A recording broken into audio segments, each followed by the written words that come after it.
আচ্ছা, এর আগেও ট্রাম্প নিয়ে আমাদের সৌভিকদার সঙ্গে অনেক কথাই হয়েছে। তো এই কথার মধ্যে আমি একটা কথা জানতে পেরেছি যে ভারত স্বাধীন হলেও ট্রাম্প নাকি সেই সময় স্বাধীন হয়নি।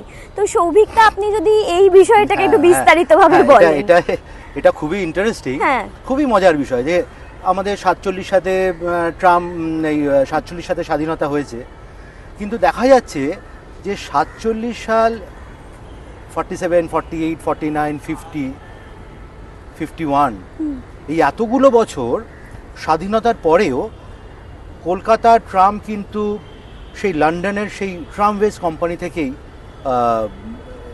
পরিচালিত হতো। ব্রিটিশ সরকারের সরকার ঠিক বলবো না, কারণ এটা তো একটা কোম্পানি, হ্যাঁ সরকার, কেননা Calcutta ট্রামওয়েজ company was registered in London stock exchange. লন্ডনের যে স্টক এক্সচেঞ্জ আছে সেই স্টক এক্সচেঞ্জে কিন্তু ক্যালকাটা ট্রাম কোম্পানির নথি বা ক্যালকাটা ট্রাম কোম্পানি রেজিস্টার্ড হয়। তাহলে দেখা যাচ্ছে যে 47 সালে মানুষ স্বাধীন হয়ে গেছেন, কিন্তু কলকাতা ট্রাম তারপরেও কিন্তু সেই লন্ডন থেকে পরিচালিত হতো।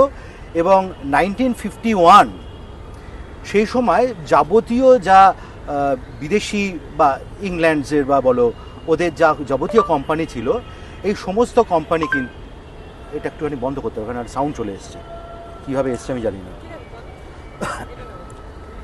দেখা যাচ্ছে 1947-এ স্বাধীনতার পরেও 1951-এ যখন সারা যত কোম্পানি আছে সবকটা কোম্পানি ভারত সরকার চেষ্টা করেছিল যে জাতীয়করণ করে নেওয়ার, সেই জাতীয়করণ চলে যেতে